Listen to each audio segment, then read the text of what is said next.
Cosworth XB, the powerful new Challenger. In Australia, Nigel Mansell gave Ford its first pole and victory of the year.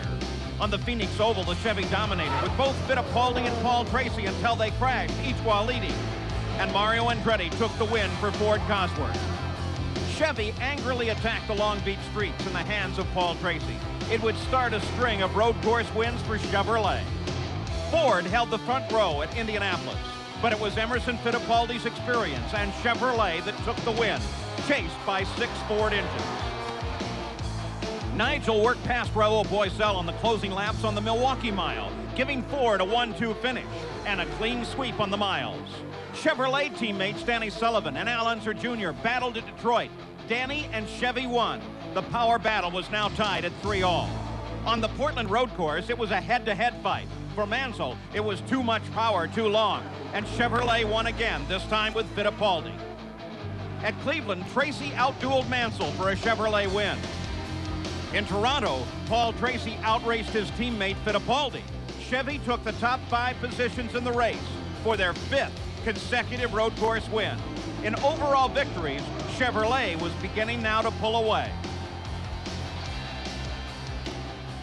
But that string of victories would come to a screeching halt in the Michigan 500. Mario scored Ford's 8th pole in 11 races, but he lost the lead to teammate Mansell, who drove on to the checkered flag. Ford was now back with a vengeance, with 5 engines atop the final standings. Today, the gap can close again, as Ford and Chevrolet are set to rage at each other in the New England 200.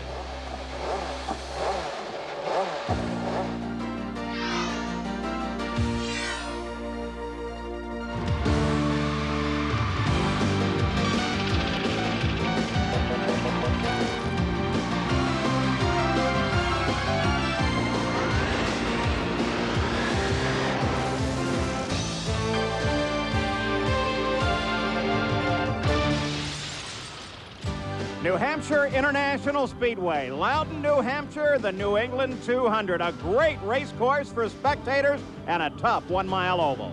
Hello, I'm Paul Page. You know, Nigel Mansell is an enigma. Consider the fact that he has trained solely on road courses most of his life, earned a world championship there, took his first flying start in IndyCar here this season, and now leads the point championship, not based on what he's done on road courses, but based on his performance of ovals. 2 of his 3 wins have come on ovals, and he's led over 40% of all the laps he's raced on ovals. Not nearly as good a performance when it comes to the road courses. Now, will Nigel Mansell be able to continue his championship here today? The odds would certainly suggest that, but there are a good number of other IndyCar drivers ready to contest it. Let's go down now to the front row and meet Gary Gerould.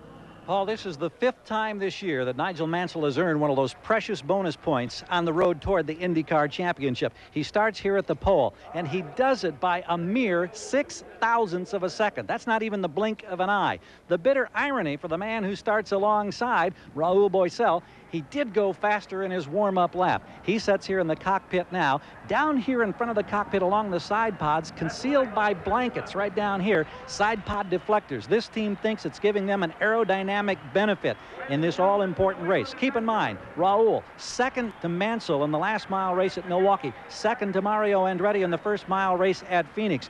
He wants so desperately to get that first IndyCar win. He's poised and ready to go. A big story this weekend, the track surface, how it'll impact this race. Let's go to turn 1, our colleague Jan Beekes. Well, that's right, Gary, and 1 month ago, the Winston Cup stock cars ran here at New Hampshire, and the track broke up. New Hampshire International Raceway wanted a perfectly smooth racetrack for the Indy cars to run on, so they ground away the affected areas, and then they put down 200 tons of asphalt. And then at IndyCar's request, they put down this lime substance that you see, the white here. That's to help the asphalt cure, which would take as long as a year under normal circumstances. What that did in practice and qualifying, it pushed the racing line higher. That meant that they had to come up with new chassis setups versus last year. Well, what will that mean for the race? What it means is that we had support races here today, and they started to venture down here into this limed area, and over in turn 3 and turn 4, you can run low. We'll probably see cars 3 abreast. But here in turn number 1, you're going to have to pass on the high side. It'll take a brave IndyCar driver to put 4 wheels in here. Just some of the challenges that the Indy cars face today. Now, Let's take a look at the starting field. On the pole is Nigel Mansell. The current point leader celebrates his 40th birthday with his 5th pole of the season. Alongside Raul Boisel, the runner-up on the miles at Phoenix and Milwaukee. In row 2 to the inside is Scott Goodyear, his best qualifying run since he sat on the pole at Phoenix. And Paul Tracy, a 3-time winner on the IndyCar Trail. In row 3 to the inside is Roberto Guerrero, looking for his first win on a mile oval since '87. And Mario Andretti, who has scored 18 victories on 1-mile ovals. In the 4th row is Scott Brayton, the 2nd straight week that he has qualified 7th. And Danny Sullivan has won only once on a mile oval. In the 5th row is Bobby Rahal, the defending champion of the New England 200. And Teo Fabi, it's been 10 years since he's won on a mile oval. In the 6th row, Jimmy Vasser, who ran 3rd on the Phoenix Mile in April. And Stefan Johansson, who made his oval track debut here a year ago. In the 7th row, it's Emerson Fittipaldi, his worst start on a mile oval since April of '88. And Robbie Gordon, he has scored 6 top 10 finishes this season. In the 8th row is Al Unser Jr. Only one of his 18 career wins have come on mile ovals. And Mike Groff, making his 4th start of the season. In the 9th row is Willie T. Ribbs. He ran a strong 10th in last week's Michigan 500. And Arie Luyendyk has won 2 of his last 5 starts on mile ovals. And in row 10, it's Olivier Griard and David Coudray. Row 11, Brian Till, Hiro Mashushita. The 12th row is Johnny Unser and Marco Greco, and alone in the 13th and final row is Jeff Wood. So now on the pit road, the IndyCar engines begin to sound off, balloons float into the air, and we are set to go with round 11 of the PPG IndyCar World Series, the New England 200. As ESPN is ready to follow the IndyCars to the end of the season. We've talked about Nigel Mansell, but Derek, what about other contenders? Well, his main contender is Emerson Fittipaldi. Now, he's had his 2nd bad qualifying in a row, and this is a pivotal race for Emerson because he knows if Mansell builds on that 19-point lead in the championship, then Emerson will very much have an uphill battle to try and win this championship for the rest of the year. Let's move forward on the grid to Roberto Guerrero. This is a new Budweiser team this year. They started off reasonably well, then lost their way a little bit, involved in some crashes, not always their fault. But recently they hired Steve Newey, an engineer that has a very good rapport with Roberto Guerrero. And this rapport, our understanding, is definitely paying dividends and translating into speed with this team. This team is on the way up again. Now let's move to the front of the grid. Raul Boisel, the man who's been knocking on the door of victory so many times. He was on the pole in Milwaukee. In fact, he's been second 3 different times. He almost won the big one at Indy. Well, this weekend, he was the fastest man in almost every session, including qualifying. His final warm-up lap was actually faster than Mansell's pole position time, but then he blew the pop-off valve and lost power. Now, I don't think there's anybody here that would not like to see Dick Simon and Raul Boisel wheel that Duracell car into victory lane for the first time. All right, the field has now begun to roll. We look at Danny Sullivan. Remember, he was not able to race a week ago in the Michigan 500 because of the flu. Last year's winner here was Bobby Rahal. The race is 200 laps. That's 211.6 miles, a very long distance for a 2-stop race. And that will figure into the tactics here today. Looking backwards to Raul Boisel from the pole sitter Nigel Mansell's car. Some of the onboard views that we will have for you as they scream around this mile here today. Over the shoulder of Raul Boisel, the PPG pace car, and the pole sitter just ahead. Danny Sullivan, not only do we have this over the shoulder, but we'll have some telemetry on board coming from Danny Sullivan's car as well here today. So now they begin to scrub the tires, get as much heat into them as they can, and are set to go racing on what could be a pivotal day in the championship. It could thrust Nigel Mansell way out in front, or it may give the opportunity for any number of drivers to close in. The weather here today, we've got 80 degrees. We had a chance of rain, but now they say no problem at all. Nice sunny skies and low relative humidity. A beautiful day in New England and a magnificent track. Great spectator track here. Plenty of sweeping grandstands so they can all get a nice view. Now on the backstretch, Nigel Mansell, Raul Boisel as the rest of the field begins to align behind him. Mansell will pace the field through the 3rd and 4th turn as he now begins to pick up the pace. Already the pace car is headed down the pit road. The rest of the field nicely aligned. Mansell with a slow pace coming to the green flag. Now begins to pick it up just a bit. They straggle out a bit at the back as we go green, and they go 6 abreast in the back of the field as Mansell and Boiselle battle. Scott Goodyear drops into 3rd place, moving into the first turn. Tracy moves to the high line. Scott Goodyear, the first one to test low on the track, but of course does slow at a much lower speed than racing speed as he comes up to full chat now. The yellow flag comes out. Yellow flag came out, and obviously the starter did not like what he sees, or else there's debris out on the racetrack. If there's debris, we will see some of the safety vehicles take to the racetrack. They indicate that there may have been contact in the 4th turn, and there may be debris down there, so they're going to send the safety vehicles out to look for it. There it is, as you see the safety team from IndyCar picking up part of a nose wing. The question is whose it is and how much difference will it make? So they'll send them around again. Derek, there in fact may be the answer. No. It's actually on the nose there. Yeah, it's Marco Greco who actually made contact, and the pieces of debris that we saw coming off the racetrack, in fact, are from Marco Greco's car. We may see him also take a trip down the pit lane. Take a look in the upper right-hand corner of the screen. Jeff Wood and Marco Greco apparently got together, and there it is. Apparently got together, yes. Boy. And now you're not supposed to pass anybody, so that was a little bit too anxious. But Greco, luckily, he didn't actually contact or make contact with the wall. Focused down on the front of the field. When that happened, the yellow came out. He came around, got it into the pit area, and so we run under yellow.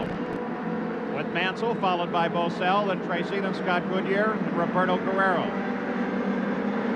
They will now come single file around. The track is clear. We should be able to go back to green flag racing in just a moment. Let's go down pit side, Jan Beekes. Well, talking about wings, Paul, take a close look at Raoul Boiselle's rear wing.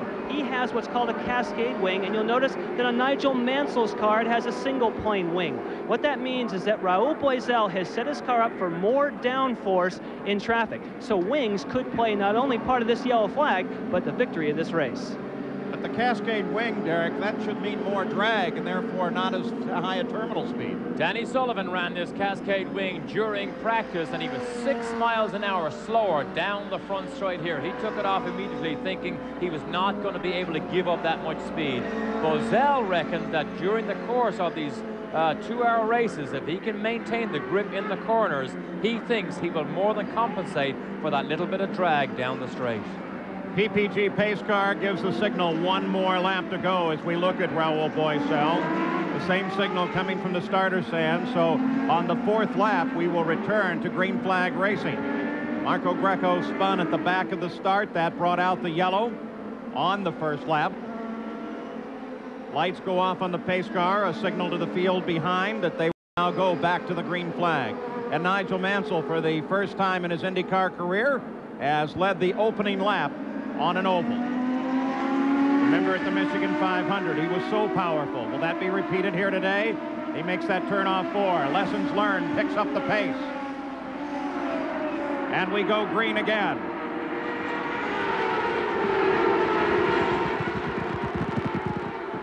And of course it's single file now because it is in fact a restart. Look at Goodyear. He stays high out of that line, trying to challenge and move up onto the Duracell car of Boiselle. Scott Goodyear moves into the battle for 2nd place as Paul Tracy makes his move inside Goodyear. Tracy working a groove a little bit down on the inside of Goodyear, now drops in behind. Battle for 3rd continues. Tracy moving to the inside now. He will run down on that slickened area. And you have to be careful. You have to be so confident with the handling of your car to put all 4 wheels down into that white limey area. But Tracy looks very good. He looks quicker than Goodyear right now.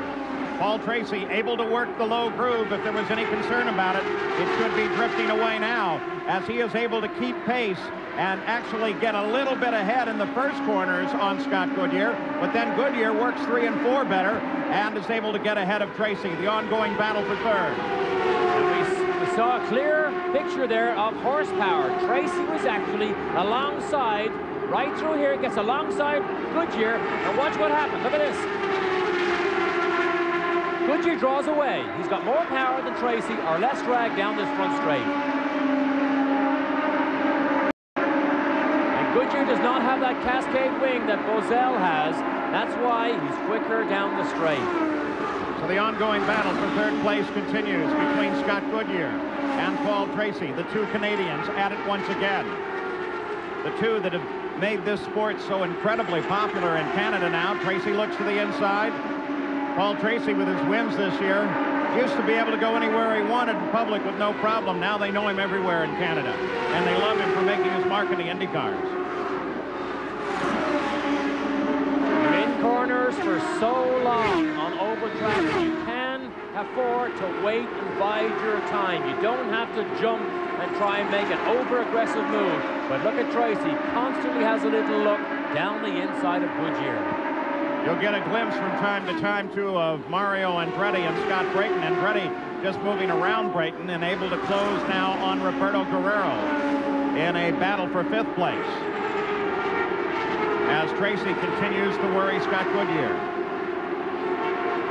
Front of the field, still Mansell and Bozell. They are not in contest with one another at the moment. This is where the race is. Try and overcome a car that's a little bit faster down the straight. To do that, you have to be right behind him exiting the corners. But traffic can play a role here. Goodyear goes high and forces Tracy high. And in doing that, they are both able to move up on Raoul Boesel, because the leaders, too, have begun to encounter this slower traffic. And Boesel is able to close just ever so much on the leader, Nigel Mansell. Jan Beekes has an update on Raoul Boesel. Well, Paul, Raoul is dropping back, and his crew reports that he's picking up a little bit of push or understeer in turn 3 and in turn 4. That is also one of the things that added to him slowing down in qualifying. So it's a push slowing down Boesel. Paul Tracy made the move to the inside, trying to push alongside Boesel. Boesel looks over, checks that left mirror again, because he sees Tracy in the battle with Goodyear.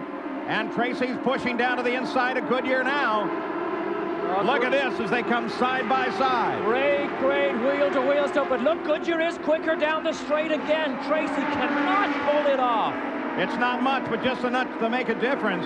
Johnny Unser's in trouble. He's traffic moving to the high side. He's in deep trouble. That may cause a yellow if he dropped a lot of oil. Johnny Unser's car, you saw the display of vapor at the back of the car. That could also mean liquid oil. More than just vapor out on the race course. It may bring out the yellow flag, but this fight continues for third. This is where the race is. Mansell still leads, but this is the race here. Now, as the race unfolds, this Penske chassis usually becomes more superior than the Lola Ford. Here he goes again. Paul Tracy makes the move to the inside. And once again, Goodyear is able to work that high groove, but how do they come off the corner? Tracy has a nose on him. And Tracy will get his nose across the line first, so he will be scored up into 3rd place, at least for that lap. And now he comes all the way past, so power finally did not pay off. Paul Tracy handling a little better going into the 1st corner. Sometimes you have to wait. Paul Tracy made that move on lap 2, and it took until lap 15 before he actually pulled it off. But look at this. Oh, they split around Hiro Matsushita, and now they're back side by side again. A dead heat to the line as Goodyear now pushes ahead of Tracy. Traffic again in front of them. Willie T. Ribs is now in the middle, and Tracy gets the break. Tracy is on the inside, and Goodyear has to back off. Now Tracy's safely in the lead, but they're not out of the traffic yet. If you're running back in the field, you really have to pay attention to the traffic coming up on you. Willie T. did. He saw the one car moved high. He couldn't move high enough to let both of them through. So Nigel Mansell is the leader, followed by Raoul Boesel and Tracy. 200, Raoul Boesel with Paul Tracy closing on him. And now, at the same time, it is Scott Goodyear splitting to the high side. Raoul Boesel may be in trouble. He has a lot of understeer. He's not quick into the corners. This is a look at Johnny Unser. We saw him smoking earlier on. Let's go to the pits and Jan. Well, you talked about the spray from the back of Johnny Unser's car, and you're looking at the oil-covered Chevrolet engine. They have a huge oil leak. I'm surprised it did not bring out a full course yellow. Johnny Unser, it's unlikely they can get him started and back up again. What they're doing right now, trying to clean all that oil off and find the leak, fill it back up with oil, see if they can get him underway. Guys? Back on board, Raoul Boesel's car, who has now dropped to 4th place as Paul Tracy and Scott Goodyear both moved around, and Tracy and Goodyear are in pursuit of Nigel Mansell. So Boesel, who started in 4, started in second, now dropping back to fourth. And struggling with that car, Mario Andretti with Scott Brayton just behind him, a battle for sixth place. And Brayton challenging. Brayton trying to find room to the inside, traffic just ahead of these cars. That's Ari Lyondike that's just ahead of him. Imagine Lyondike has to move out of the way. So often he's the leader, but Brayton trying to take advantage of Mario getting caught in traffic. Not close enough here. Lyondike having a terrible day. He runs in 20th and already runs one lap behind the lead of the race. Mario Andretti, Brayton just behind him. Remember, Mario picked up the win on the mile at Phoenix, but only after leader Paul Tracy, who ran a full 2 laps out in front of the rest of the field, crashed, giving the lead over to Emerson Fittipaldi, who, when they came back to the green flag from the accident for Paul Tracy, had a part brake and went into the wall as well, giving the race over to Mario Andretti. So this battle breaks off. Let's go to Bobby Rahal's car and ride on the nose. And this is one of the best in-car camera angles you will see for a long time. Currently running in 9th position, not where Rahal wants to be. Watch him go over the line. Right there, gets slippery. You can hear he's off the power.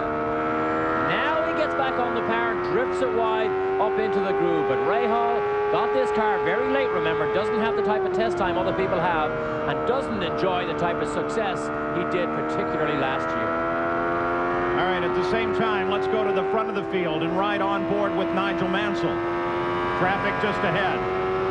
The key to Mansell on these ovals, I think he's very smooth. He's in the lead, adapting to moving past traffic. He still goes over the line also. That's a measure of the confidence he has in the car. But Mansell adapting and likes these ovals. And I have to tell you, he is very relaxed on these race weekends. Look at him gather up the traffic here. Alonso Jr. just ahead. Mansell, we mentioned, celebrating his 40th birthday today. Had a little party back in the paddock area. His family is all here celebrating with him. He's still suffering a touch of what he believes is the flu from last week. Remember how exhausted he was at the Michigan 500. And you saw a good example there, Paul, how quickly you have to make a decision. He went to the outside of Machusta. Machusta came out, then he went back to the inside of Ari Lyondike. So within the space of one corner, he has to change the groove twice. Change his line twice. Look how well the car responds to all of that. Seems to be able to put it anywhere he wants.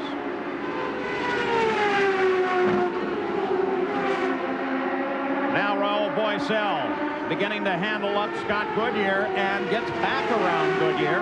Remember, both Tracy and Goodyear got around Boisel. Now Boisel suddenly is back in this fight. And he definitely got caught in traffic, and look at the traffic jam here that Mario's now caught in. He almost got boxed in there. Mario had Olivier Griard down to the inside as he tries to work his way through traffic. Now we come back, Scott Goodyear and Roberto Guerrero. Guerrero able to come by Goodyear. So if it was Boisel that was having trouble earlier, perhaps now it's Goodyear. Well, Scott Goodyear was not that confident after his full-tank run yesterday evening. He just didn't think he was as close at this mile oval as they were at Phoenix earlier this year, or even at Milwaukee. He didn't have that confident air about him, and maybe we're seeing the results of that lack of feel for this car, and now he's actually adapting with or coping with some problems. Scott Goodyear scored his first and only IndyCar pole at Phoenix this year. Now struggling to get around this course. No other battles in the field. We say that as we see some cars overhauling for lap positions. That's Mario still struggles to stay ahead of Brayton. Brayton very often can take advantage of traffic, but the problem is when the lead car passes, they don't always see a second car that might be right in his slipstream. But Mario's still enjoying about 6 car lengths on Brayton. All of that. They moved around Teo Fabi, the bright yellow car, who is running in 16th place. And so just that quickly, much of the field is running off the pace. 11 cars remain on the leader lap, led by Nigel Mansell, followed by Paul Tracy and Raul Boisel. We'll be back. As Mario Andretti is in a fight. Scott Brayton just got past him. Now Robbie Gordon comes up to challenge as well, with Emerson Fittipaldi sitting just behind Gordon. Mario seems to have been in the thick of some sort of battle or another. with the exception of a couple laps right from the start of this race. A moment ago, it was Brayton that was able to move around him. And now look at Fittipaldi as he comes down onto that low groove. And Fittipaldi gets around Gordon and picks up 6th, 7th place now. And the Penske likes that low groove. It has grip down on that tight line. He's going inside Mario also, so he has good grip down there, just like we saw Paul Tracy demonstrate earlier in the Goodyear fight. So if there is any question at all about the quality of the track down low, I'd say it's gone now. One of the things most of the drivers seem to praise here is how smooth the surface is. Everyone seems to think really a nice track to get around. Nice and smooth. Ari Leyendijk is down to the race now. Let's go down to the pits. Well, Ari, last week a 3rd place finish in Michigan. The car not responding this week. What's happened to put you out so early? Basically just handling problems. The car is undrivable. And for me to stay out there and get in the way of everybody and myself, the team decided to call me in and call it a day, and I think it's a wise decision because on these tracks the speeds are too high to have to cope with a car that is very ill handling. Sorry to hear that. We hope it's better in weeks ahead. Thanks, Ari. Thank you. Wow, tough day for Leyendijk, Paul. He just says it's not safe to drive, and the team has put him on the sideline, and he agrees with it.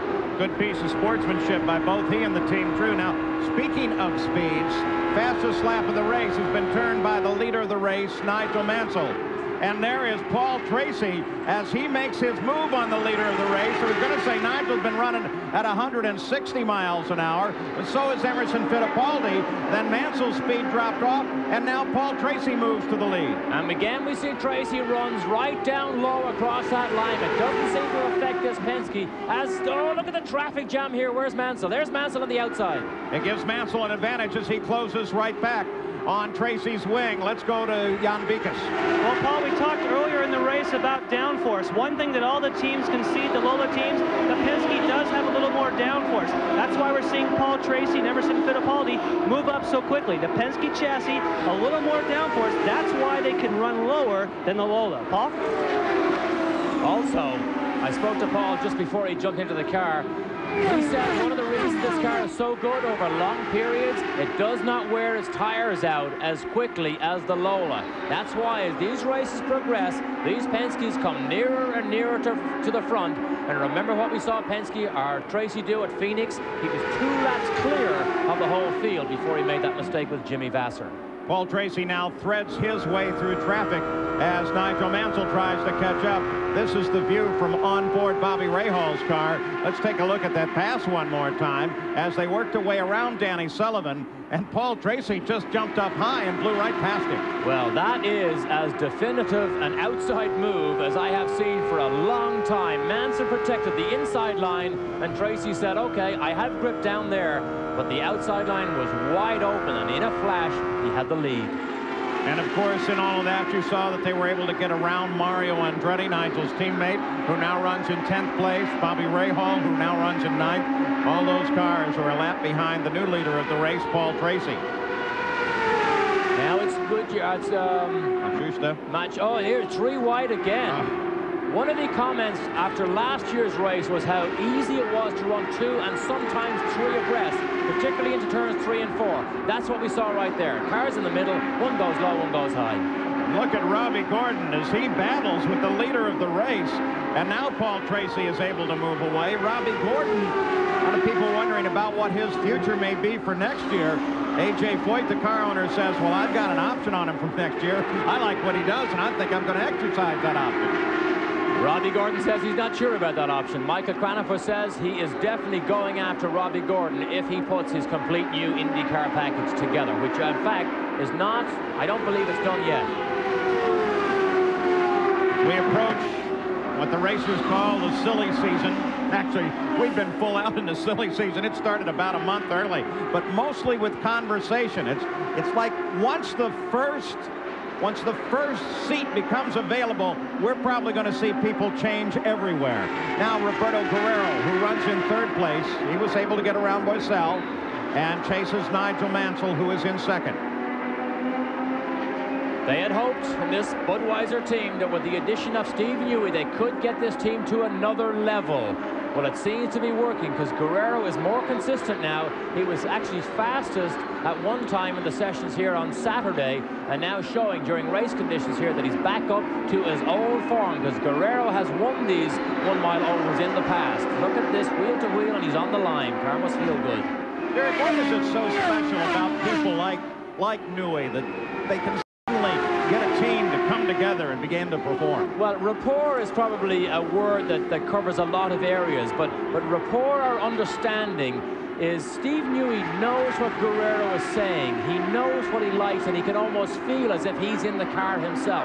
That is important because you can work out the problems that the car has without ever being in the car. And that's the important thing. The engineer has to be able to understand how to make these cars go faster, and then the job for the driver becomes easier.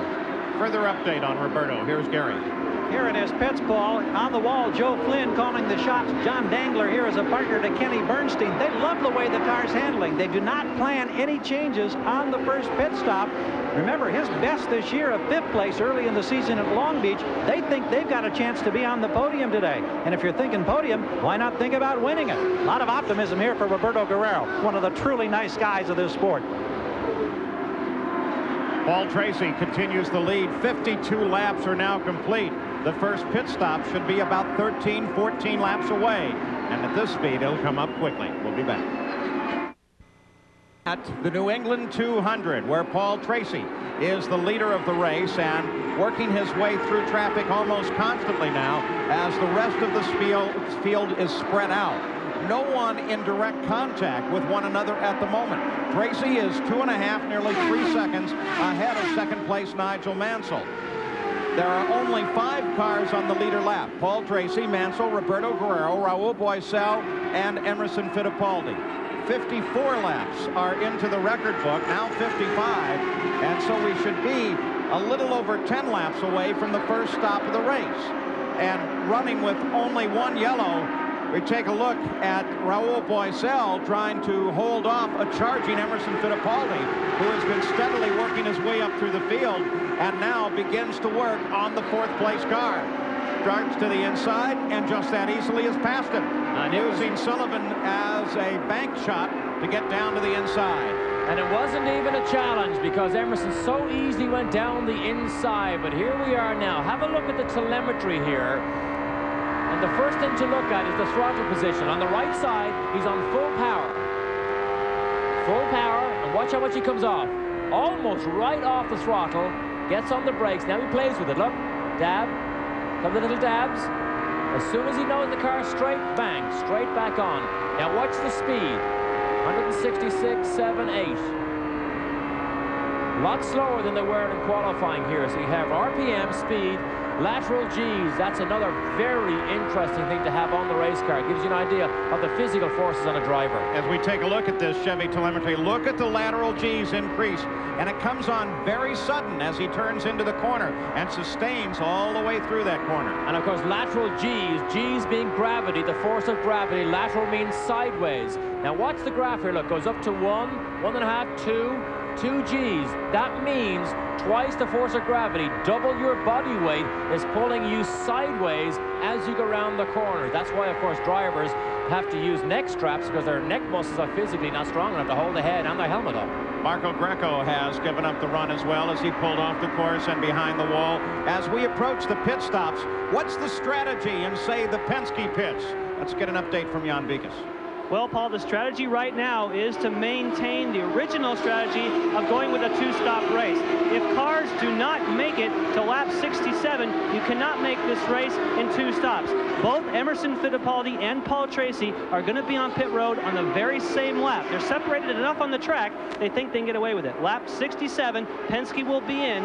That means even if it's green, they can do it in only 2 stops. Paul?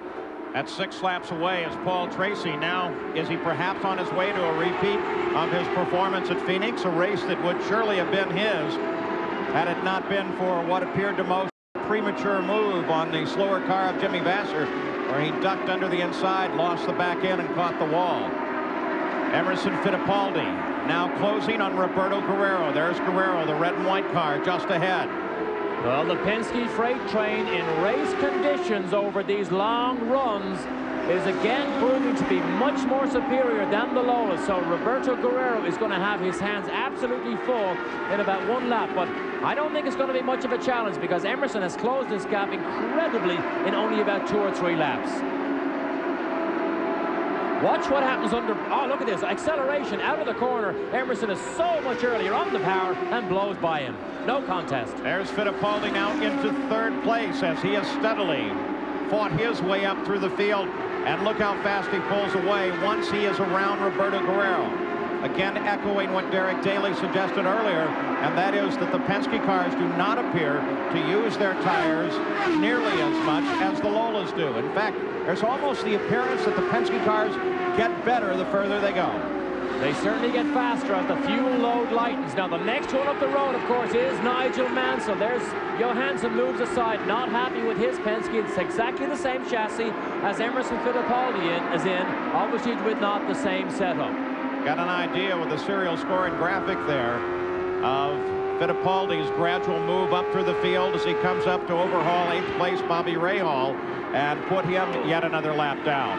One car slides up to the wall, catches the wing, the yellow comes out. David Kudrave loses it at turn 3 in the traffic jam and has a lazy slide up into the wall, breaks the rear suspension and the rear wing. Now, what will they do with the pit stops? The leader's lap is 66. He could wait into this yellow and then head for the pits. It couldn't come better at a better time. Well, this will open up the door for everybody to charge down the pit lane, and Mansell is one of the first one in the pit lane, and Gary Gerald is there. Well, this is almost a blessing here. This yellow, it's perfectly timed. This team was going to wait until lap 72. That's the indication that they're getting excellent fuel mileage. So this is purely a routine stop. We don't expect any changes in the handling characteristics. Tom Wirtz holding Mansell, holding him. Now they're ready. Off the jacks, 14.4 seconds on our clock. Nice pit stop under yellow for the race leader. Let's go to Jan Bigas. Paul Tracy brings it to a stop. He locked up the brakes and slid a little bit past his marks. Right now, Roger Penske's on the radio telling him, hold the brakes, Paul, hold the brakes. That's one of the things the driver has to do. He also has to reset the dash. We're looking for changes on the car. We haven't seen anything. The car's in gear. We saw the wheels spin.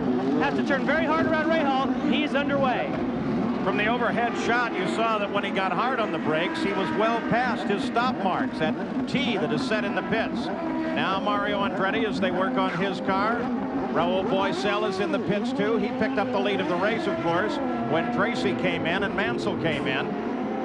And they adjusted those front wings on Boesel's car, so he is not happy with the handling. We got a report he did have understeer or push. They've obviously wound more downforce into that car to try and make those tires last for this second one. I want to understand the strategy here now. Paul Tracy is the leader of the race.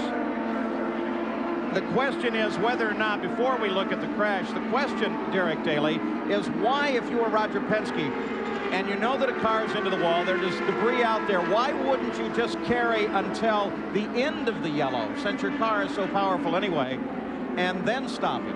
Well, sometimes it's just safer to bring him in early, because at the end of the yellow, if everybody waits, then you have a much bigger chance of actually making contact or having difficulty getting in and out of your pit lane.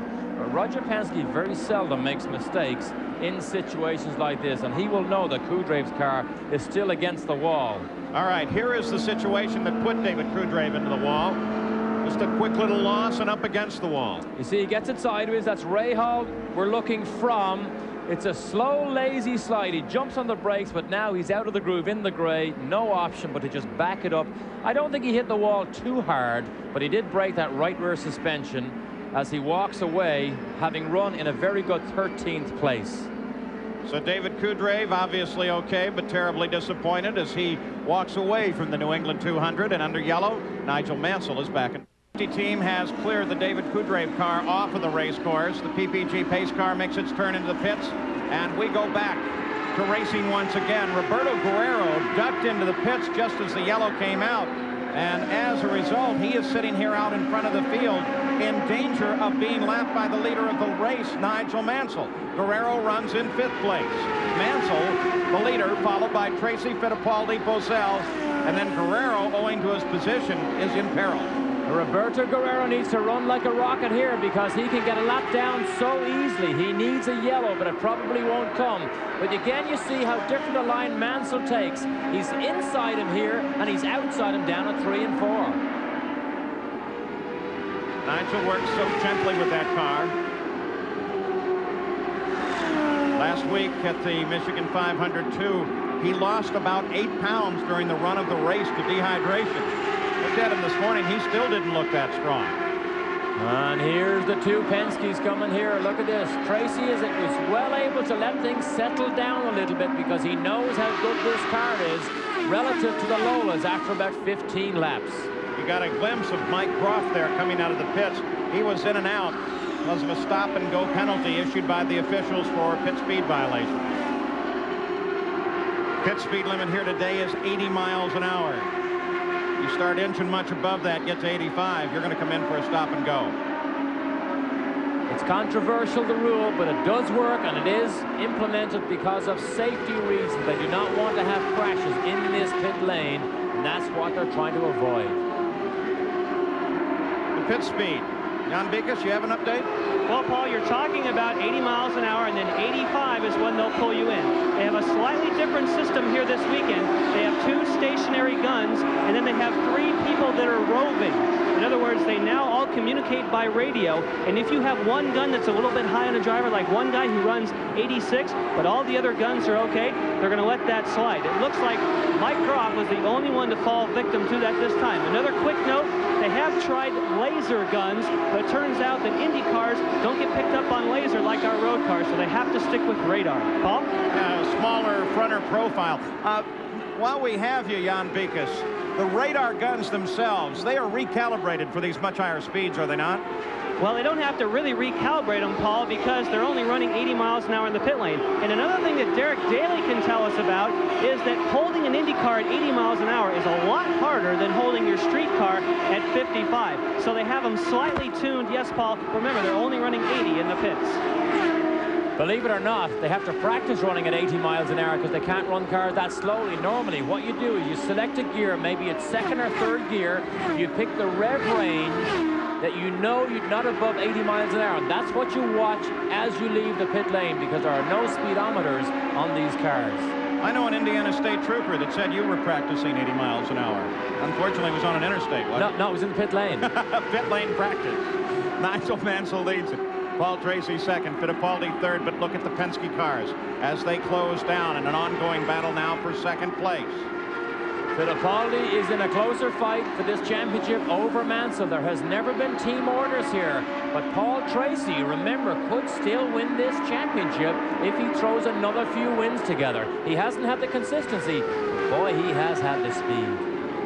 82nd lap now into the record book, 200 laps of scheduled distance.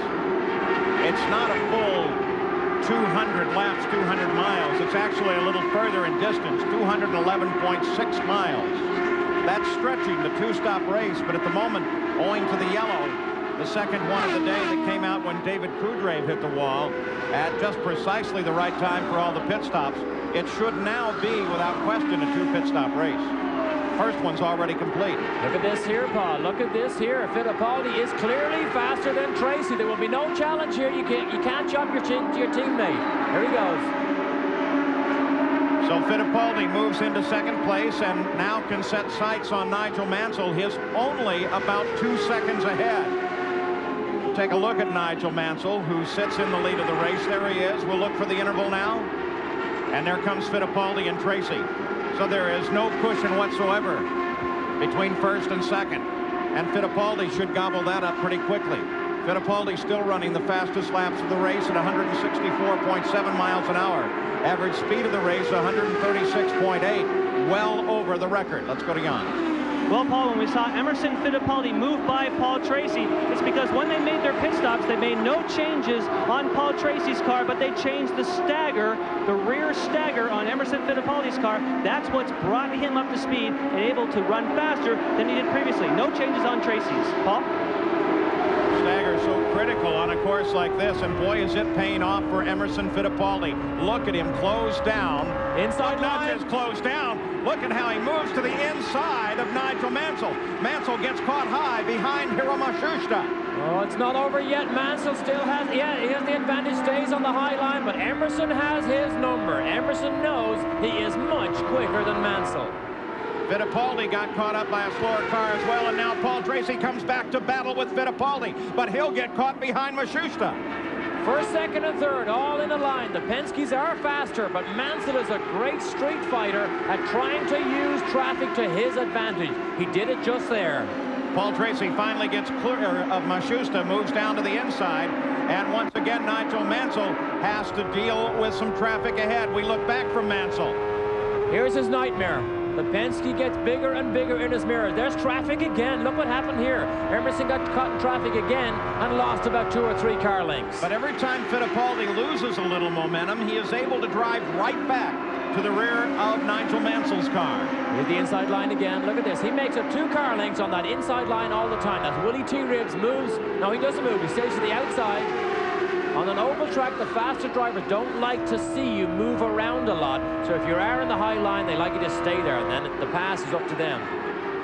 Now Paul Tracy has to deal with Willie T as well. He does so. First, second, and third are back in contention. Again, traffic ahead of the leader.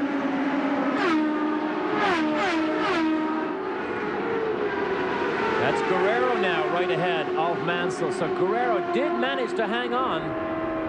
Guerrero will not want to give up this position, though, because he is in position of being lapped, but he continues to hang out in front there, running in 5th place. Here it is again. Look, you can see Emerson. He's down on that inside line, and he draws up 2 or 3 car lengths, but he's not close enough here to make a lunge down the inside. No, he has a little look, changes line, but knows he's not close enough.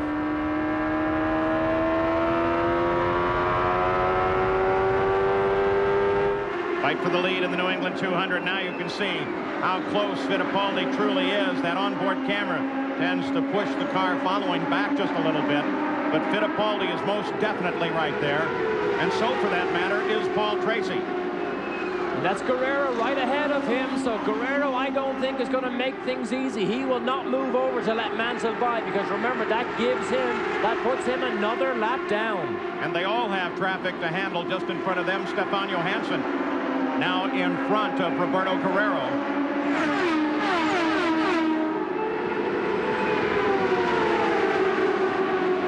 Oh, there's a big traffic jam now. Look at Guerrero. Mansell tries to come down the inside. And here comes Tracy. Tracy comes up to challenge Fittipaldi on the outside. They split around a slower car. Tracy comes into 2nd place now. He dives for the lead alongside of Mansell. And Paul Tracy in a lap comes 3rd to the lead. It's not over yet. Look at Mansell.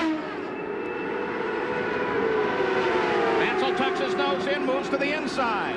Again, Roberto Guerrero a factor. Paul Tracy maintains the higher groove. Well, and one fell swoop. Oh, look at this, look at this. Emerson now tries to put a lap on Guerrero.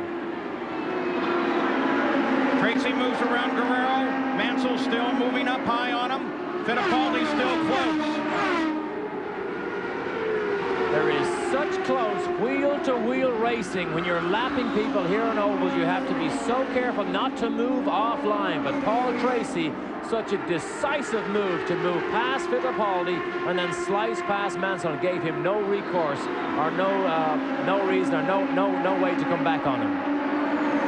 So Tracy assumes the lead of the race. Look at the crack in the lens on Nigel Mansell's car. You think it's not rough and dangerous out there? More than just other cars in your way. Nigel Mansell climbs all over the back end of Paul Tracy's car, trying to catch him. Paul Tracy having to deal with traffic just ahead at Stefan Johansson that he will have to battle. Johansson moves up high. Tracy comes down to the inside. Mansell tries to get past Johansson, and he can't do it. Yeah, Fittipaldi got the bad run there. Mansell did get back by him, but how quickly the face of the race changes when you have traffic. 97 laps complete. And that's a battle for position that they're passing. Mario Andretti and Scott Goodyear, who they're just about to come up behind, is also a battle for position on the track. That's 10th and 11th.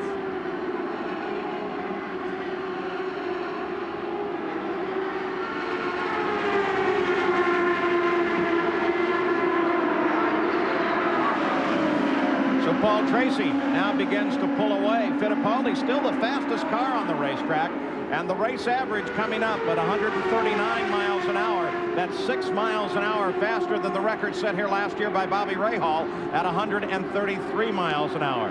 That tremendous battle at the front of the field broken off for the moment. We take a look back to the pass. And Tracy set it up when they were all in traffic. Here it is. He got past his teammate. He slices down the inside of Mansell, then goes inside Guerrero, and that's it. It was over. And Mansell takes a chance, comes to the high side of Guerrero, nearly gets pinched up to the wall to continue his pursuit of Paul Tracy. Now, Emerson, I think, is still in good shape because you mentioned the fastest lap. He is actually 2.7 miles an hour quicker than the next fastest man, which is his teammate, Paul Tracy. So Emerson comfortably fastest on the racetrack, so he can bide his time. He looks in very good shape. And Mansell closes in a bit again.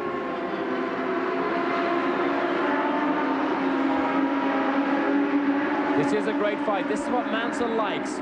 Hard, close racing where he has to fight hard. Mansell is a very physical driver in the car, wrestles with the steering wheel, pushes the car all the time, doesn't mind if it gets loose, quite confident that he can handle it.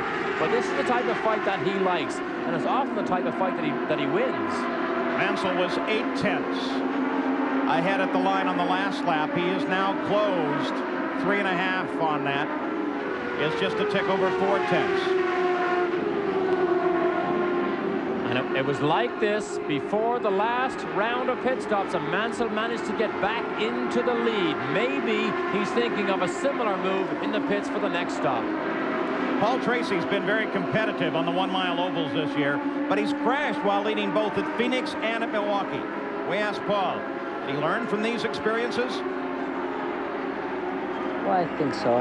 Talking to Rick, and he said you got to pay attention to all the details, and in that race, I was coming up on guys and passing them so quickly that, they didn't even know that I was there or that I was coming by. And, I think, sure, you got to get by people quickly. And that was one of the reasons why I got such a big lead. But I think coming into this race, you got to take a look at guys and see how they're handling and then make your move, because you don't know what's wrong with the guy or if he's got a handling problem. And the majority of the time, people don't see it because they're just trying to get around the track themselves. And I think that's one of the things I've learned and been able to practice on road courses and really pay attention to the details on the road courses coming up on guys, and that helped a lot. Tracy seems a lot better balanced in figuring these races and staying with it. You got a glimpse of Johnny Unser there for a second as Tracy now comes around Mike Groff, who drives the second Rahal Hogan car. He's had an occasional ride in that as he is the test driver this year. Johnny Unser, by the way, is Bobby and Al's nephew. So Paul Tracy is in front of the field, being chased by Nigel Mansell. 200 as Emerson Fittipaldi, car number 4, closes on Nigel Mansell, the red number 5. This is a battle developing for second place. Paul Tracy has been able to pull away from Nigel Mansell. Mansell had closed to within 4/10, but now he's fallen back. He's 1.3 seconds behind the leader of the race, Paul Tracy, and being threatened somewhat by Emerson Fittipaldi. Let's go down to the pits, get an update on Danny Sullivan. Well, Paul, Danny Sullivan has made an early exit to today's race, and he pulled straight back to the garage area. What happened? Well, we just had terrible handling problems. We don't know what the car was, very, very loose, just the back end wanting to slide around. We changed everything, lowered the car, tried everything we possibly could out in the pit lane and in the cockpit. Nothing mattered. We were just in everybody's way. Thank you, Danny. Let's get back upstairs. Nigel Mansell, second place. Now in a bit of a fight with Bobby Rahal. Rahal finally sees him there, moves to the high side. And in just those last few laps, he was able to clip off 5/10 off of Paul Tracy and is closing back in. It's unusual that now we have seen 2 front runners come out with bad handling problems. Mario Andretti comes into the pits. This is the 112th lap.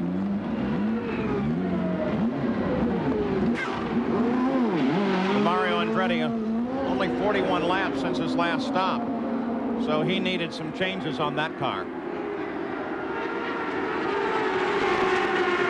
Mansell back back up behind Mashusta. Fittipaldi closing once again. Boy, look at him make up distance there. Fittipaldi will have the benefit of passing Mashusta on the straightaway and close even further. Now there's one more pit stop, so remember, this is a championship fight here, not just a race fight. So as this rolls on, I wonder, will Paul Tracy be allowed to keep station? Because remember, Mansell is 19 points ahead of Emerson in this championship fight. If there is team orders, it certainly won't play out until the next pit stop and let the race unfold first. What do you think the chance of team orders are? You think they really would order that? I can't see it. It's too early in the season because Paul Tracy could still win this championship. So I don't think he's far enough behind to say that you must step aside and help Emerson. As Tracy most definitely in the fight as well. The Valvoline race recap after 109 laps. 2 caution flags have come out. One for contact with the wall. That was David Kudrave. They've had 3 lead changes. Mansell and Tracy have been the battlers at the front of the field. Let's go pit side, Gary Gerald. Oh, we're documenting what's going on with Mario Andretti on his first pit stop. They didn't like the way the car was handling, made a change. It did not improve. Dramatic wing changes on this second stop. Mario, remember, is in 4th place in the season points and right in the thick of the battle. He won on the mile at Phoenix, but boy, he has got a handful today. He's been struggling to stay in the top 12 or 13.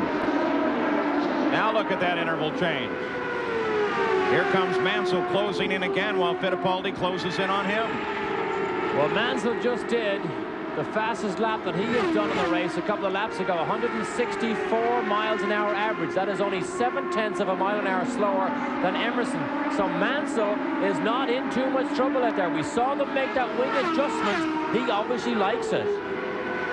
We talked at the start of the race about that battle for the engine supremacy. Well, there's Chevrolet in Tracy's car, Ford in Nigel Mansell's car. Let's go to Jan Beekes. Well, earlier you guys were talking about strategy, and Derek said that Emerson Fittipaldi seemed to have the fastest car on the racetrack. Emerson also thinks that's the case, and he is very much elected just to lay back a little bit and save his tires. He's letting Paul go up there and tussle with Mansell. He's just playing it very cagey. He knows he has the quickest car, and he's going to be all ready to pounce if he needs to. Boy, there's the wisdom of a veteran. And the last time he did exactly that on an oval track was the Indianapolis 500. And at the end of the day, he was running stronger than everybody and just blew everybody away. Good maneuver. Put $1 million in his pocket. Look at this. Look at Mansell. Mansell takes traffic. But Tracy handles it just as well, going to the high side. The view from 4th place, Raul Boisel. How quickly things change. Mansell saw an opportunity in traffic, sliced down the inside, and then suddenly got boxed in, and Tracy went to the outside. Look at the traffic jam here. Up and Boisel loses it, backs it down, catches the wall. That brings out the yellow, of course. Everybody gets by safely thus far, but it closed up the front of the field. Well, no, this is it. Look at this. Strategy played out here. The Penske cars are in. Everybody onto pit road. Mansell in there as well. Let's go to Gary Gerald. We wait for Nigel Mansell at this end of the pit. He's near pit out, Paul, yet to appear. Let's go to Jan Beekes at the Penske end. Paul Tracy is in. They have made the changes. They have put on the tires. There have been no chassis changes. They have just filled it with fuel. And we see Emerson Fittipaldi behind him is now also just getting underway. Both Penske cars taking advantage of this yellow. Mansell still sitting in the pits. Newman Haas team working on his car, and the stop going just a bit long. They struggle with the right front. Now he's lost track position. On the last pit stop, he went from 2nd to 1st. 26 seconds it took for this stop. Now he's gone from 2nd down to 3rd. Paul Tracy assumes the lead of the race. You saw Raul Boisel trying to drive his car back into the pits, but he'll only get it into the pits. I don't think you'll see any repairs on that car. Here it is again, Derek. He was simply too high, got into the gray, lost control, a bit like Kudrave earlier, backs it in not too heavily, and he actually tries to drive that car off the racetrack. Here it is from the in-car. Watch the violence of the impact on his helmet. Look at him fight the wheel. Watch here. Watch his head.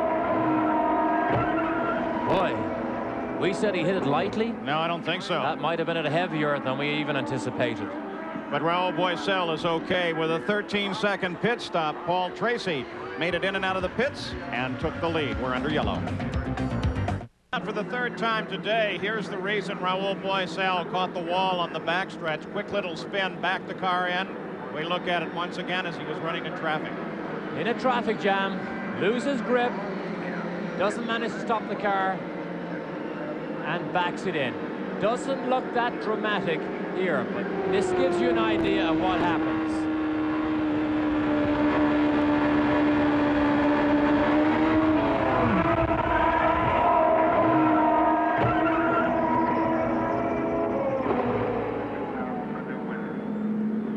What that was like at somebody with one of those big home theaters and a giant speaker. A very expensive piece of noise. Paul Tracy should be coming back to a green flag in about a lap and a half. How will the strategy, the tactics play on this race now? 130 laps are complete. Let's go to Jan. Well, Paul, talking about that pit fuel strategy, people had to come in and fill up with fuel in case this was a long yellow. But as you said, with the 1.5 laps to go, I don't think anybody can make it. If it would have stayed yellow to lap 135, I think they could have made it. It's unlikely it's going to be a two-stop race. For all those people who came in, I really believe it's now a three-stop race. Jan, we'd have to agree, Jan, from this end of the pits, it looks like a three-stop race. But one thing to keep in mind, Jim McGee, who is on the radio to Nigel Mansell, was planning their first stop at 72. Our first indication that they were getting terrific fuel mileage because we thought the window would be 65 to 67 laps. We asked McGee, how are you now? And he jokingly says, oh, we're okay, we can do it. Then he gave me the big wink. I agree with Jan. I think we're going to see a three-stop race definitely here. They come back to the green flag. Time will tell. 132nd lap as they come back to green from the third yellow of the day, and already the challenge is mounted. Paul Tracy, of course, the leader as he comes around to Mario Andretti. In second place is Fittipaldi. Tracy had a tremendous pit stop at 13.5 seconds, while Nigel Mansell, you see him back there alongside of Guerrero, had a 26-second stop. That was very costly for him. They all headed into the pits as soon as the yellow came out. And at one time, Mansell thought that he was ahead of Paul Tracy when that crash happened.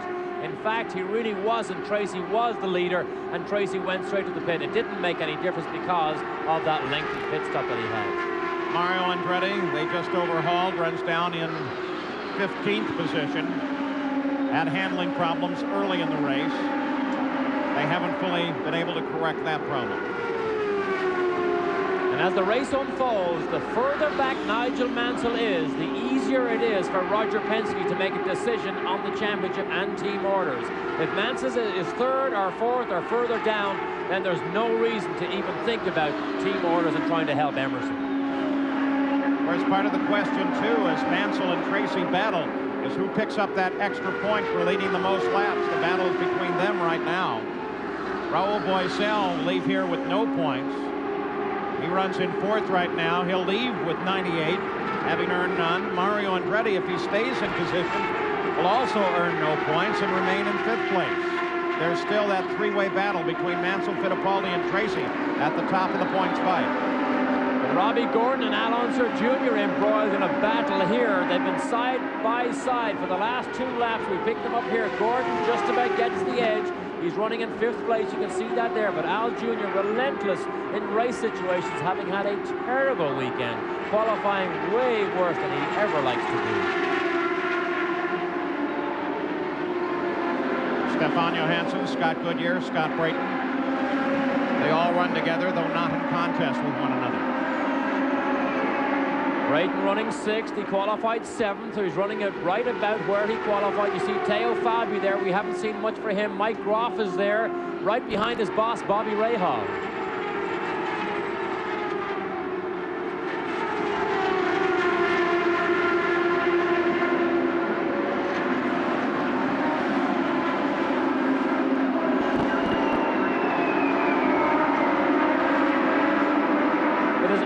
surprises me, Paul, that that line has not actually worn away. Now, we saw that when we got here first this weekend.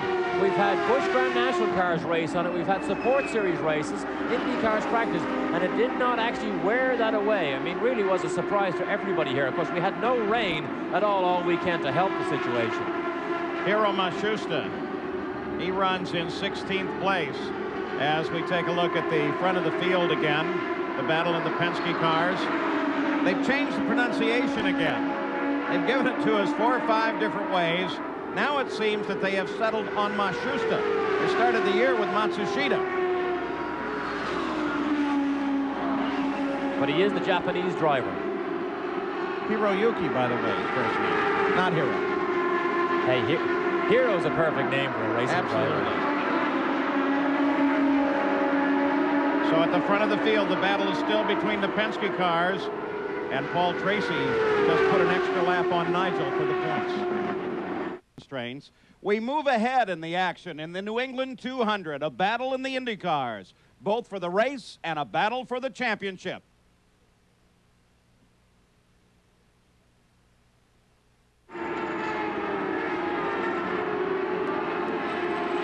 In the New England 200, the battle is for the lead, and Emerson Fittipaldi now looking at slower traffic of Hiro Matsushita. Moves up behind Paul Tracy. Nigel Mansell moves in from 3rd place at the same time. That Mansell moves under Tracy. Moves under Fittipaldi as the yellow comes out. Emerson looked to me to get awfully close. There's debris down inside Mario. turn 1. Oh, debris, lots of it now. But Emerson looked very, very close to Matsushita as he made the pass there. Mario and Scott Goodyear both against the wall. Scott Goodyear climbs out of the car. Mario stays in it. Not enough room. Damage to the right front wheel. The IndyCar safety crew already there. Scott Goodyear looks back. Mario still in that car. I would have thought he would jump out of that as soon as possible. Sometimes you get dazed and it's much easier to catch your breath and sit there. Thankfully, we see him vacate the machine now. Well, if what they were looking for was another yellow to get them to the finish of the race, here on the 145th lap, indeed it is yellow, as Mario Andretti and Scott Goodyear get together on the front straight. Let's go to Jan. Well, Paul, a quick update as to whether we will see cars on pit road. We just heard from the Penske crew that they would not come in unless they had 5 laps of yellow. Well, now they have gotten exactly what they wanted, and that is there'll be at least 5 laps of yellow. What that means is they can make it all the way to the end of the race, but like you said, if Emerson Fittipaldi may have gone through some debris, do they risk it? Do they keep track position and keep him on the track, or do they bring him in and check the tires? That's got to be a really tough decision to make. So again, everybody should now be able to make it to the end on fuel economy, but do you check your tires or stay out? I don't know that that's that hard a decision. Let's remember that Emerson Fittipaldi assumed the lead of the race on the mile at Phoenix after his teammate, Paul Tracy, caught the wall. And in doing so, he crashed as they came back to green. Now here is the yellow. Watch how close this gets here. Emerson's wheel, look. Turns in, almost locks wheels with Matsushita, and then pulls away. Very close indeed as they walk Mario back after that yellow flag comes out. That put both Mario Andretti and Scott Goodyear out of the fight. We'll be back. Because of time constraints, we move ahead in the action in the New England 200, a battle in the Indy cars, both for the race and a battle for the championship. Back at the New England 200, 175 laps of 200 complete, and Nigel Mansell is on the move. He just moved around Emerson Fittipaldi. Now he sets his sights on Paul Tracy, and Paul Tracy is just a little under a straightaway ahead. And now they are in contact as he moves around Johansson. It is clear sailing up to Tracy. Here is the move that got Mansell into 2nd place. Now watch what happens here. Mansell goes down below the yellow line. Right there, he's on the pit road. Now he drifts high. Fittipaldi's stuck. Mansell has a head of steam on right here. He acts right up onto Fittipaldi's wing and slices down the inside into 3. A great move by Nigel Mansell. He comes up high, keeps the car rolling. Still a cracked lens on his car, but the rest of the car running perfectly as he runs in second place, 1.3 seconds behind Paul Tracy. That's a little under a straightaway. Tracy will be under pressure here. This is the type of situation that Tracy has faltered in the past. He has shown tremendous maturity, but the world champion is catching him and turning the pressure up. Around Briard as they continue to work through traffic. Once again, a clear span between Nigel Mansell and Paul Tracy. And Mansell begins to reel him in. Now 0.7 of a second back. You think that spurred Mansell on? Tracy goes around the outside of Greco. Mansell just did a lap of 104.64.5. He is now almost as quick as Fittipaldi for the fastest lap of the race. Interval still at 0.7. And they pull away from Emerson Fittipaldi as the interval widens out there. 180 laps complete, 20 to go. Again, traffic a factor. Mansell moves in. Around Willie T. Ribbs, back in contact with the leader.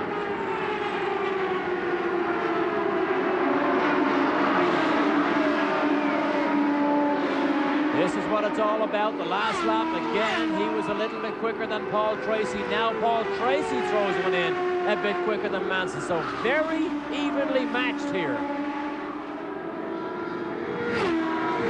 They've been jogging back and forth at about 163.5 to 164.5 miles an hour, both very evenly matched.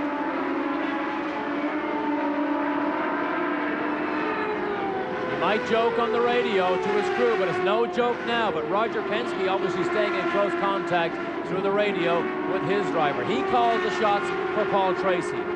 Everybody was saying, take it easy, Paul, don't lose your cool now. He wasn't saying take it easy. He said, don't lose your cool, but don't let him by. Now it's Paul Tracy's turn to hold up the championship fight for his teammate Emerson. Mansell down to 0.2. Jan Beekes, what is Roger saying?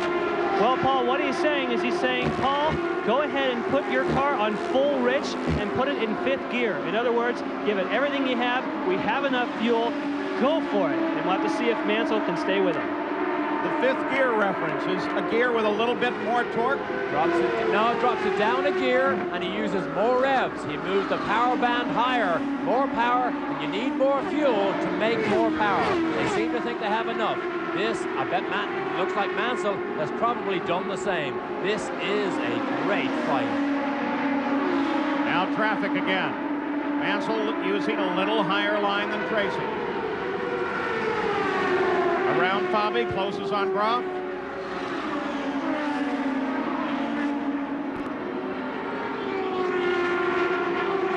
Tracy, no doubt, remembering at Phoenix when he had to get down underneath of Jimmy Vasser. Look at and Mansell gets caught up in traffic. No, he comes up on the high side.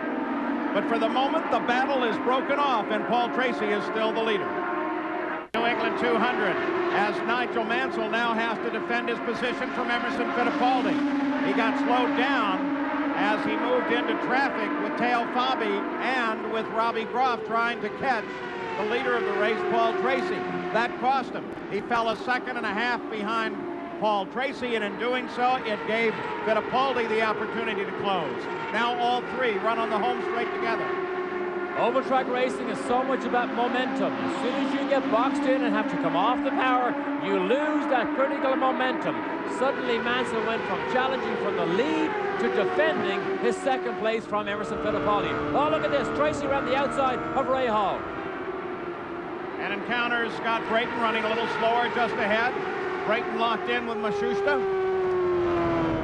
And he's passed, so is Mansell. Oh, but look at this now. Mansell is right behind him. There's Ray. Oh, he gets so close. Had to back right off or he would have hit Nigel Mansell. Brayton runs in 6th place. Guerrero is 4th. Gordon is 5th. 10 laps to go now.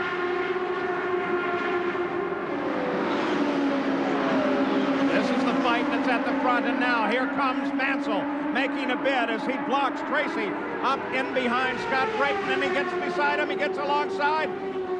But now Brayton comes down and Tracy regains the lead.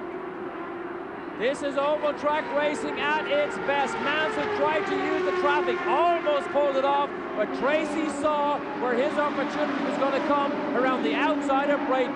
Mansell now loses the toe.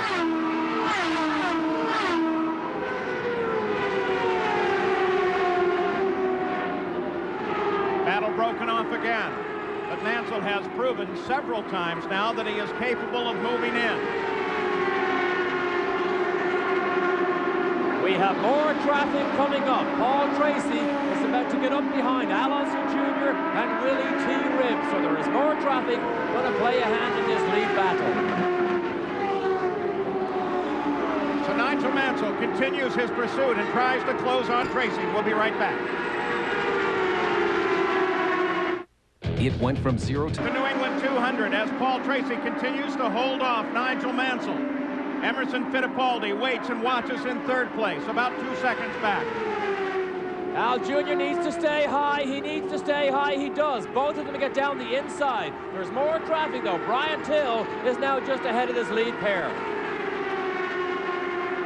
Fight for the lead continues. Fight for championship points. A fight that can move Paul Tracy into third place in the championship points battle. The pressure is on. The pressure is on Paul Tracy. This will be his finest win, probably because of the relentless pressure from Nigel Mansell. He still chases him down. He has 5 laps to chase him down and pass. What a 40th birthday present this would be for Nigel Mansell. His second oval win, a continuing lead in the points. He'll leave here with a point lead no matter what happens. Look at this. Tracy protects that line. Mansell is right behind him again. Look at this.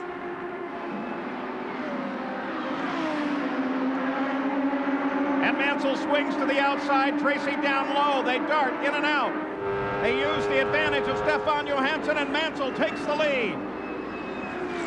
Now Tracy's in trouble because he has to make all the risky moves now. Mansell gets caught just a little bit. Tracy's going to get a run on Mansell. He'll block him. Tracy makes his move to the outside. Very close together they come as they head down into the first turn. But Tracy stays in second place. Tracy seems to have more grip on the inside groove down here at turns 3 and 4. Tracy again looking for an opportunity. There's not that much time left, just 2 laps to go. Well, if Mansell pulls this off, it will be a tremendous victory. By far his best yet, because he outboxed everybody, waited for all that time before he pounced, and Emerson is not a factor. Moving for the final lap now. Traffic moves out of the way. Tracy tries to close. Mansell runs flat out into the first corner. No traffic ahead.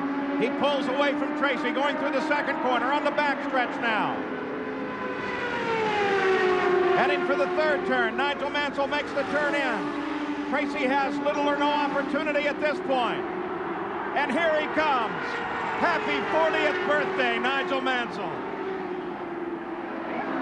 Well, that was as good closing 20 laps of an oval track race as I have seen. Congratulations to Mansell. A tremendous battle with Paul Tracy. And you can see that those two definitely enjoyed it as they wave to one another, and Mansell scores his 3rd straight oval win. Nigel Mansell takes the win here in New England.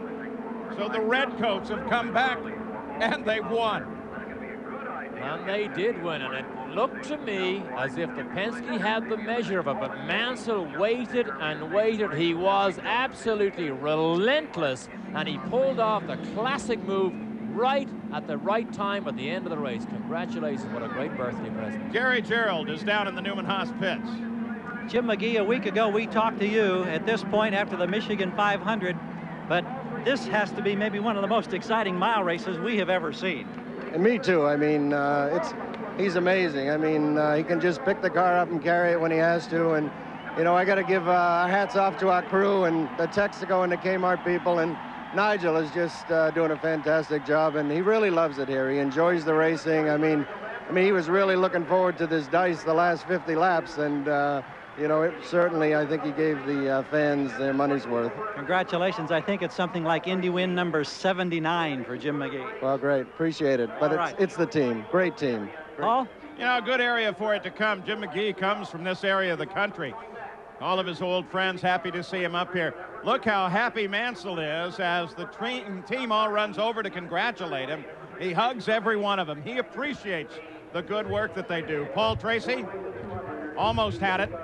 So very close. Still in the points fight. So Nigel Mansell with the whole family here celebrates his 40th birthday with a win on the mile oval at New Hampshire.